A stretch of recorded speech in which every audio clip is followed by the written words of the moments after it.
শুনছেন? কথা ছিল, কাজের কথা। কৃতিকের কোনো হেলদোল নেই, অথচ ওরও একইভাবে ডাকলো বেশ কয়েকবার।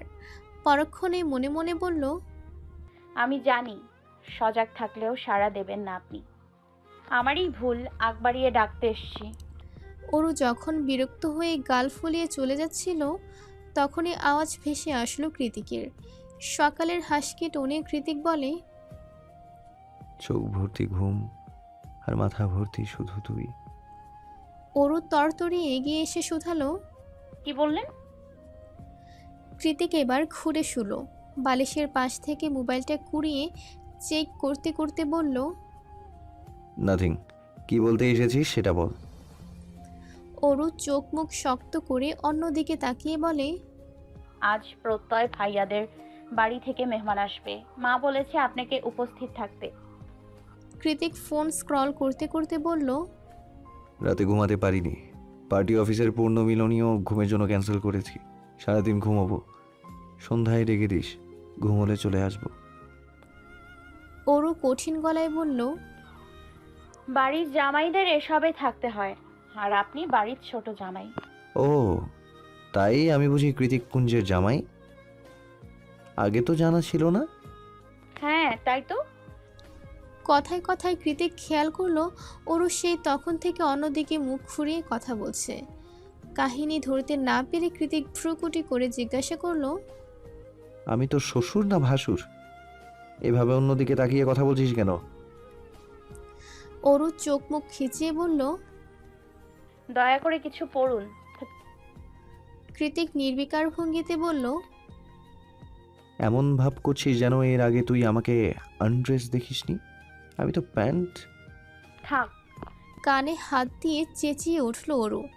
তৎক্ষণাৎ রুম ত্যাগ করতে করতে দাঁত কিরমিরিয়ে বলল, নির্লজ্জ বেহায়া লোক, এই রুমে এসে আমার ঘাট হয়েছে। সন্ধ্যা হতেই হ্যাজাকার ল্যান্টার্নের আলোতে সেজে উঠেছে কৃতিক কুঞ্জ। চারিদিকে উৎসব মুখর পরিবেশ। মূলত কৃতিকের বন্ধুরাই মাতিয়ে রেখেছে সবকিছু। সায়র আজকে ফটোগ্রাফার, এদিক সেদিক যেখানে যা দেখতে পাচ্ছে তারই ছবি তুলে নিচ্ছে ও। অ্যালিসা ব্যস্ত সময় পার করছে অনুকে সাজাতে। পাশেই দাঁড়িয়ে দাঁড়িয়ে মাথায় ফুল পরার চেষ্টা চালাচ্ছে ক্যাথলিন। আজ বাঙালিদের মতো থ্রি পিচ পরেছে সে। রুমের কোথাও ওর দেখা নেই। মেয়েটা সাজেও নেই। কৃতিক এখনও ওর সাথে ঠিকভাবে কথা বলে না, চোখে চোখ রেখে তাকায় না। ওই জন্যই সাজগোজ করার ইচ্ছাটাও মরে গিয়েছে। কিন্তু অ্যালিসা তো মোটেও কথা শোনার পাত্রী নয়। ঠিকই কোথা থেকে যেন ধরে এনে ওরুকেও সাজাতে বসেছে।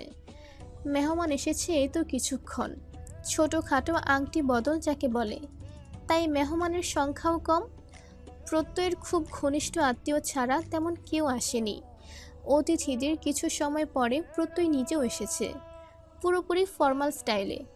অফ হোয়াইট শার্ট, ব্ল্যাক কোটি আর ব্ল্যাক রিস্ট ওয়াচে তাকে মারাত্মক সুন্দর লাগছে। প্রত্যয়ের কোলে তার বড় বোনের পিচ্চি মেয়ে অন্তু। অন্তুকে কোলে নিয়েই ভেতরে প্রবেশ করে আজমেরি শেখকে সালাম জানালো প্রত্যয়। আজমেরি শেখ হাসি মুখে সালাম গ্রহণ করে প্রত্যয়কে বসতে বলল। মোখলেস চাচা সহ বাড়ির অন্য ভৃতরা অতিথির সমাদরে ব্যস্ত। অর্ণব আর অ্যালিসা অতিথিদের সাথে টুকটাক কথা জমিয়েছে। সায়র সকলের ভিডিও ধারণ করছে। ঠিক সে সময় অনুকে নিয়ে সিঁড়ি ভেঙে নিচে নামে ওরু আর ক্যাথলিন। কটকটে গাঢ় মেরুন রঙের হাফ সিল্ক শাড়ি আর হাত ভর্তি রেশম চুড়ি পরিহিত অনুকে চেনাই যাচ্ছে না এখন। দেখতে অপরূপ লাগছে। হুট করে সিনেমার মতো মেইন ক্যারেক্টারের এন্ট্রি হয়েছে। সবার চোখ অনুর দিকে। অন্তুকে চকলেট দিতে গিয়ে প্রত্যয় দু একবার আর চোখে দেখে নিল অনুকে। ওরও আজ শাড়ি পরেনি, সিকোয়েন্স থ্রি পিচ পরেই অনুকে নিয়ে নেমেছে সে। নিচে এসে অনুকে বসানো হলে প্রত্যয়ের পাশেই। ভালোবাসার বিয়ে দেখা দেখির কিছুই নেই, ডিরেক্ট আংটি বদল হলেই চলে। তবুও আশ মেটাতে সবাই একটু একটু করে দেখে নিল হবু বউকে। একজন মাত্র মানুষ যিনি অনুর পাশাপাশি। উঠে এসে ওরুকেও চিবুক তুলিয়ে খুঁটিয়ে খুঁটিয়ে দেখলেন। তিনি হলেন প্রত্যয়ের বড় ফুপি। ওরও বুঝল না ওকে এভাবে দেখার কি আছে, তবে সেরকম কিছু মনেও করল না। সবাই যখন অনু আর প্রত্যয়কে নিয়ে মেতে আছে, তখন অরুর দিকে এগিয়ে আসেন আজমেরি শেখ। কিছুটা রাগান্বিত হয়ে গলা খাদে নামিয়ে শোধান, তোমার স্বামী কোথায়? অরু থতমত খেয়ে উপরের দিকে আঙুল উঁচিয়ে কিছু বলবে তার আগেই দেখা গেল সিঁড়ি দিয়ে নামছে কৃতিক। চোখে মুখে এখনো ঘুমের রেশ, এলোমেলো চুল, পরনে কালো টি শার্ট আর ট্রাউজার, পায়ে স্লিপার, হাতে আইপ্যাড। সেভাবেই অতিথিদের সামনে চলে গেল কৃতিক। আজমেরি শেখ কৃতিককে দেখে অরুকে চোখ রাঙিয়ে চলে গেলেন, আর অরু সেখানে দাঁড়িয়ে কপাল চাপড়াতে থাকলো। এ কি স্বামী কপালে জুটলো তার? রাইট বললে লেফটে যাবে, তো লেফট বললে রাইটে। ঘাড় তেরা মেরে তো একটা সীমা থাকা দরকার। কৃতিক সবার মাঝে আসতেই প্রত্যয় দাঁড়িয়ে ওকে বসতে বলল। কৃতিকও এগিয়ে গিয়ে একটা সিঙ্গেল সোফার উপর বসে পড়ল। ওকে দেখে প্রত্যয়ের 15 বছরের কাজিন ফট করে বলে উঠল। প্রত্যয়ের ফুপি তৎক্ষণাৎ মেয়েকে থামিয়ে দিয়ে বলল, চুপ করবে তুমি? You have no manners. Kritik ইতস্তত কণ্ঠে বলল, ইটস ওকে, ছোট মানুষ বুঝতে পারিনি। সায়র মিনমিনিয়ে বলল, নিজে একটা ছোট মেয়ের জন্য দেওয়ানা হয়ে ঘুরছে, আর এখানে আধিক্যতা দেখানো হচ্ছে। ঢং যত সব। সবার সব টকশোতে ইতি টেনে অবশেষে ছোটোমোটো করে আজমেরি শেখ অনু আর প্রত্যয়ের আংটি বদলের ঘোষণা করেন, এবং সবার হৈ হুল্লোড়ে ওদের আংটি বদলটাও হয়ে যায়। দুই পরিবারের সম্মতি সাপেক্ষে 1 সপ্তাহ পরে ঠিক করা হয় বিয়ের দিন তারিখ। এঙ্গেজমেন্ট মানে একটা নতুন অধ্যায়ের সূচনা, দুজন দুজনকে নতুন করে চিনতে শুরু করা, অনেকটা কাছ থেকে আর অনেকটা আন্তরিকতা দিয়ে। তাই মেয়ে আর জামাইকে একটু প্রাইভেসি দিয়েছে সবাই। আলাদা কথা বলার জন্য ওদের ছাদে পাঠানো হয়েছে, আর নিচে আপাতত সবাই মিষ্টি মুখ করায় ব্যস্ত। প্রত্যয়ের ফুপি আজমেরি শেখের মুখে একটুখানি মিষ্টি পুড়ে দিয়ে হাসি মুখে বললেন, আপা, আমাদের তো আরো একটা আবদার বাকি রয়ে গেল। আজমেরি শেখ খানিকটা উৎসুক হয়ে শুধালেন, আমাদের আরো একজন ছেলে আছে, প্রত্যয়েরই চাচাতো ভাই। ওর নাম অমিত, নাম করা নোবেলিস্ট। কিছুদিন আগেই ছোটখাটো একটা কার অ্যাক্সিডেন্ট হয়েছে দেখে আজ আসতে পারেনি। ও আসলে আপনার ছোট মেয়েকে খুব পছন্দ করে। অনু আর প্রত্যয়ের কথা বলা, আগে থেকেই ওরুর কথা বলা বলি করেছি আমরা। ছেলেটা অবশেষে কাউকে পছন্দ করেছে, তাই আবদার না করে থাকতে পারিনি। এখন আপনাদের মতামত। প্রত্যয়ের ফুপির কথা শেষ হতেই ঘর শুদ্ধ সবাই বিব্রত চাহনি নিক্ষেপ করলো কৃতিকের পানে। এতক্ষণ যাবৎ আইপ্যাড স্ক্রল করছিল, কিন্তু এই মুহূর্তে বাজ পাখির মতো তীক্ষ্ণ চাহনিতে চেয়ে আছে এক কোণে কাচুমাচু হয়ে দাঁড়িয়ে থাকা অরুর দিকে। অরু নিজেও এহেন প্রস্তাবে হতবাক, কিন্তু আপাতত ওর ভয় করছে, ভীষণ ভয়। কৃতিক না আবার বড়সড় ঝামেলা ভাদিয়ে বসে। চারিদিক কেমন থমথমে হয়ে আছে দেখে প্রত্যয়ের ফুপি আকবারই কিছু বলতে যাবেন, তার আগেই মুখের কথা কেড়ে নিয়ে শান্ত স্বরে কৃতিক বলে, অরু যে ভার্জিন না সেটা আপনার ভাতিজা জানে তো? কি? হতবিহ্বল হয়ে গেলেন প্রত্যয়ের ফুপি। এইটুকু মেয়ে ভার্জিন না, তাও আবার এসব গোপনীয় কথা সবার মাঝে বসে বলছে তারই সৎ ভাই। কৃতিক চারিদিকে একবার চোখ বোলালো, তারপর উঠে গিয়ে সবার উদ্দেশ্যে বলল, এনজয় ইউর কোয়ালিটি টাইম। সবাইকে বিদায় জানিয়ে উপরে যেতে যেতে সবার সামনে অরুকে ডেকে কৃতিক বলল, অরু, এক্ষুনি উপরে আয়, এক্ষুনি মানে এক্ষুনি। অরু রুমে পা রাখার সঙ্গে সঙ্গে ওকে হ্যাচকা টান দিয়ে বিছানায় ছুঁড়ে মারল কৃতিক। শরীরের শক্তি ক্ষীণ, তার উপর এভাবে ছুঁড়ে মারাতে মারাত্মক ব্যথা পেল অরু। কৃতিকের সেদিকে খেয়াল নেই। গত কয়েকদিনের রাগ, হিংস্রতা সব একসাথে হয়ে মস্তিষ্কে জমা হয়েছে ওর। চোখ দুটোতে ভর করেছে রক্তিম তেজস্ক্রিয়তা, কপালের সবকটা রগ ফুলে আছে। অরু নিজেকে সামলে উঠে দাঁড়ালো। ও বুঝতে পারল না ওর দোষটা কোথায়, তাই ছাছিয়ে উঠে বলল, সমস্যা কি আপনার? যখন ইচ্ছে মারছেন, যখন ইচ্ছে অবহেলা করছেন, যখন ইচ্ছে কাছে টেনে নিচ্ছেন। কেন? কি করেছে আমি? কৃতিক জোর করে শক্ত হাতে অরুর ঠোঁটের লিপস্টিক ঘষে মুছতে মুছতে বলল, কতবার বলেছি অন্য কারো সামনে সাজবি না, কথা শুনিসনি। আমি মাত্র 1টা মাস দূরে ছিলাম, এর মধ্যে অন্য নাগর জুটিয়ে ফেলেছিস। তারা এখন আমার বউয়ের জন্য আমার বাড়িতেই বিয়ের প্রস্তাব নিয়ে আসে।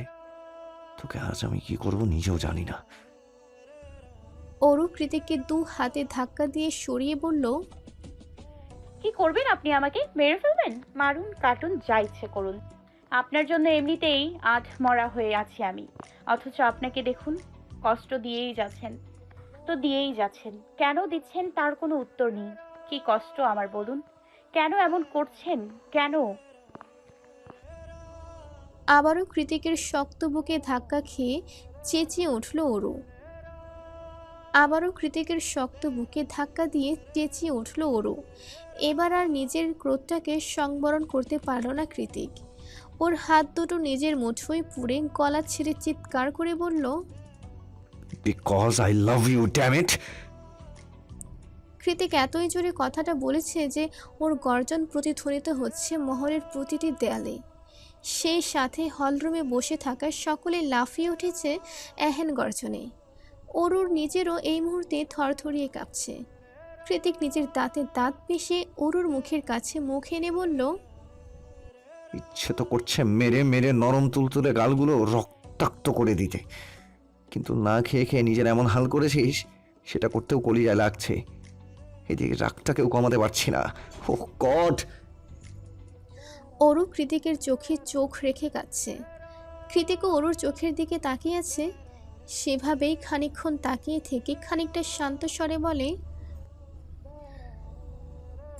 অরু জবাব দেয় না, শুধু ঘুরে দাঁড়িয়ে নিজের পিঠে পড়ে থাকা লম্বা চুলগুলোকে একপাশে সরিয়ে দিয়ে চুপচাপ স্থির হয়ে থাকে। কৃতিকের রাগ সংযত করার জন্য অরু নিজেকে তার কাছে সমর্পণ করছে। ব্যাপারটা বোধগম্য হতেই একটানে ওর জামার ফিতেটা খুলে শক্ত হাতে ওর বাহু চেপে ধরে অরুর তুলতুলে কোমল উন্মুক্ত পৃষ্ঠদেশে ঝড়ের গতিতে মুখ ডুবিয়ে দিল কৃতিক। সন্ধ্যে রাতের মিটিমিটি শুকতারা ঢাকা পড়েছে মেঘের আড়ালে। চাঁদেরও একই অবস্থা। পেঁজা তুলোর মতো নরম শুভ্র মেঘের আড়ালে বারবার লুকিয়ে পড়ছে সে। মেঘের এই লুকোচুরি খেলায় পুরো রাস্তা জুড়ে কোমল আলো ছায়া বিরাজ করছে। এক নজরে দেখলে মনে হবে কেউ অবিন্যস্ত হাতে শিউলি ফুল ছড়িয়ে রেখেছে পুরো রাস্তার আনাচে কানাচে। গলির মোড় থেকে সেও শিউলি ফুলের রাস্তা দ্রুত পায়ে মারিয়ে মাত্রই কৃতিক কুঞ্জে প্রবেশ করল নীলিমা। ওর পরনে কালো পাড়ের খয়েরি তাঁতের শাড়ি। শাড়ি পরার খুব একটা অভ্যেস নেই নীলিমার, ওই জন্যই বারবার মনে হচ্ছে খুলে খুলে যাচ্ছে। একদিক থেকে চুল সামলাচ্ছে তো একদিক থেকে শাড়ি আলগোছে কুচে সামলাতে সামলাতেই মহলে প্রবেশ করে নীলিমা। ঠিক সেই মুহূর্তে আচমকা ক্যামেরার ফ্ল্যাশে ঝিল করে উঠল ওর 2 চোখ। হঠাৎ আলোক রশ্মির তীক্ষ্ণতা সামলাতে না পেরে নীলিমা চোখ মুখ কুঁচকে দাঁড়িয়ে পড়ল তৎক্ষণাৎ। ওদিকে নীলিমা দাঁড়িয়ে পড়তেই চোখের সামনে এসে কেউ একজন আফসোসের সুরে বলল, গেল গেল, রাগিনী রাগে ক্যামেরাটা জ্বলছে গেল। এতক্ষণে নীলিমা বেশ সামলেছে নিজেকে। সামলাতে গিয়ে সামনের ব্যক্তির কথা কর্ণকুহরে পৌঁছাতেই তড়াক করে চোখ খুলে নিল ও। চোখ খোলা মাত্রই সেদিনের সেই বাদলটাকে আবারও দেখতে পেয়ে দাঁত খিচিয়ে ও বলল, সায়র নীলিমার কথায় পাত্তা না দিয়ে বলল, এঙ্গেজমেন্ট খাওয়া দাওয়া সব শেষ, এখন কি সবার ফেলে রাখা জুটা চাটা খেতে এসেছো নাকি? লোকটার কথায় মেজাজ চড়া হয়ে গেল নীলিমার। ও কটমটিয়ে বলল, দরকার পড়লে তাই খাওয়াবো, তবুও আপনার মতো অমন চিকনালি হব না। ফটোগ্রাফারওয়ালার মতো থাকুন, যান গিয়ে ওখানে ডেকোরেশনের ছবি তুলুন। নীলিমা কথার পাছে সায়র ভাব নিয়ে নিজের উপর থেকে নিচ অবধি আঙুলের ইশারা করে গম্ভীর গলায় বলল, ইটস কল্ড মডেলিং ফিগার। এটা মেনটেন করতে আমাকে কত ডায়েট করতে হয় তা তুমি জানো? নীলিমা মুখ ঝামটি দিয়ে সায়রকে পাশ কাটিয়ে যেতে যেতে বলল, জানতেও চাইছি না, রাস্তা ছাড়েন তো। সায়র তৎক্ষণাৎ বাদ সেধে উদ্বিগ্ন কণ্ঠে বলে ওঠে, আরে আরে, ওদিকে কোথায় যাচ্ছ? সেটাও আপনাকে বলতে হবে? ওদিকে যেও না, অরু তার হাজবেন্ডের রাগ কমাচ্ছে, তুমি গেলে ডিস্টার্ব হবে। সায়রের কথায় সিঁড়ির মাঝে আটকে গেল নীলিমার পা দুটো। ও সেখান থেকেই ঘাড় ঘুরিয়ে বিরক্তির নজরে সায়রের দিকে চেয়ে মনে মনে বলে, লোকটা শুধু বাদর নয়, পাগলও বটে। নইলে নিখিল ভাইয়ের লোকটা শুধু বাদর নয়, পাগলও বটে। নইলে নিখিল ভাইয়ের শোকে যে ওরু সেই কবে থেকে ডিপ্রেশনে ডুবে আছে, বলে কি না সে নাকি স্বামীর রাগ ভাঙাচ্ছে। যেখানে নিখিল ভাই নাই সেখানে স্বামী কি আকাশ চিরে বের হবে? আশ্চর্য। নীলিমা সেই তখন থেকে একধানে তাকিয়ে আছে। তার টের পেয়ে শাহরুখ চিবুক আঙুল বোলাতে বোলাতে মিটিমিটি হেসে বলে, ক্রাশ খেলে নাকি? অবশ্য সবাই খায়, তুমি নতুন কিছু নাও। যাও, তোমার ক্রাশ রিকোয়েস্ট অ্যাকসেপ্টেড। তারপর নিজেই নিজেকে বাহবা দেওয়ার মতো করে বলল। নীলিমা ফোঁস করে একটা নিঃশ্বাস ছেড়ে আবারও সিঁড়ি ভেঙে উপরে যেতে পেছনে ঘুরে বলল, আপনি একটা পাগল, সেই সাথেও। সায়র পেছন দিক থেকে সামান্য মাথা চুলকে বিড়বিড়িয়ে বলল। নো ম্যাটার, সবাই বলে। দোতলায় গিয়ে করিডোরে দাঁড়িয়েই অরুর নাম ধরে ডাকতে শুরু করলো নীলিমা। অরু, এই অরু। নীলিমার আওয়াজ কানে পৌঁছাতেই কৃতিককে জোর জবরদস্তি করে নিজের থেকে ছাড়িয়ে কোনো মতে গায়ের ওড়নাটা ঠিকঠাক করে তড়িঘড়ি করে রুম থেকে বেরিয়ে এলো অরু। অরুকে দেখা মাত্রই নীলিমা ওর কাছে এগিয়ে এসে অবাক হয়ে শুধালো, এই তোর ঘর না ওটা? তাহলে এই ঘরে কি করিস? অরু শুষ্ক ঢোক গিলে নীলিমার থেকে চোরা চাহনি নিক্ষেপ করলো। খানিকটা ভেবে চিনতে দোনমনো করে বলল, মানে মানে ধুলো ময়লা পড়েছিল, আজ আবার অতিথি এলো না, ওই জন্যই তো পরিষ্কার করতে এলাম মাত্র। তাই বল, আমি আরো ভেবেছিলাম আজকের দিনেও রুম আটকে কেঁদে ভাসাচ্ছিস বুঝি। নীলিমার কথায় অরু দুশ্চিন্তাগ্রস্ত হয়ে হাত কচলাতে কচলাতে কিছুটা মেকি হাসল। ঠিক তখনই নীলিমা মুখ কালো করে পুনরায় বলল, আংটি বদল সকল রিচুয়াল শেষ হয়ে গেছে, অথচ তোরা কেউ একটু আমার জন্য অপেক্ষা করলি না। আমি কি কেউ না? অরু নিজেও এবার একটু লজ্জিত হলো। ওই বা কি করতো? কৃতিক আর মা দুজন মিলে ওকে নিয়ে যা শুরু করেছে। দুজনের চোখ রাঙানি খেতে খেতেই জীবন অতিষ্ঠ অরুর। তবুও নীলিমাকে ধাতস্থ করে অসহায় কণ্ঠে অরু বলে, আসলে প্রত্যয় ভাইয়ার কাজিন অমিত ভাই পা ভেঙে হসপিটালে ভর্তি।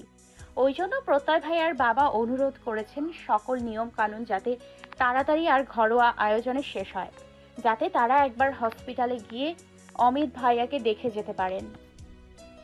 নীলিমা একটু আশ্চর্য হয়ে জিজ্ঞাসা করলো, কোন অমিত ভাই? তোদের বাংলা একাডেমির অমিত ভাই না তো? অরু হ্যাঁ সূচক মাথা নাড়িয়ে বলল, হ্যাঁ উনি। অরুর কথায় আপনা আপনি হাত চলে গেল নীলিমার হতবাক মুখের উপর। ও আড়ষ্ট গলায় বলল, হাই আল্লাহ, অমিত ভাইয়ের সাথেই এটা হওয়ার ছিল। আজকে অমিতকে নিয়ে বাড়িতে ঝামেলা হয়েছে। কৃতিক হিংস্র হায়নার মতোই খেপে উঠেছিল অরুর ওপর। সময় মতো আপসে না এলে আজকে না জানি রেগেমেগে আরও কি করে ফেলতো এই উন্মাদ লোকটা।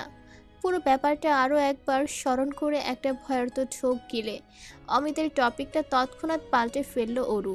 নীলিমার দিকে তাকিয়ে সহসা হেসে বলল, চল নিচে গিয়ে ডিনার করবি, আমিও খাইনি, একসাথে খাবো। নীলিমা অরুর কথায় গুরুতর নাকচ করে বলল, যাব না, নিচে একটা বাদর দাঁড়িয়ে আছে। অরু ফ্রুকুচকে বলল, সারা ঘরে লাইট জ্বলছে, এর মাঝে বাদর কোথায় পেলি তুই? নীলিমা আঙুলের ইশারা করে ডিভানে বসে বসে রসগোল্লা চিবুতে থাকা সায়রকে দেখিয়ে বলল, ওই যে দেখ, বসে বসে রসগোল্লা খাচ্ছে ওই বাদর। শুধু বাদর নয়, পাশাপাশিও দুই জাত মিশ্রণ। নীলিমা সায়রের নাম মুখে নিতে না নিতেই সায়র রসগোল্লা সমেত অকস্মাৎ বিষম খেলো। অ্যালিসা ওর দিকে এক গ্লাস পানি এগিয়ে দিয়ে ওর পিঠ চাপড়াতে চাপড়াতে বলল, একটু আস্তে খাবি তো? সায়র এক ঢোকে পানি পান করে অ্যালিসার দিকে ছলছলে নয়নে তাকিয়ে বলল, হঠাৎ করে কে এত মনে করেছে আমায় বলো তো? অ্যালিসা স্ন্যাক্স চিবোতে চিবোতে ফোনের দিকে নজর দিয়ে রুষ্ট গলায় বলল, তোর ক্লায়েন্টরা ছাড়া আর কে?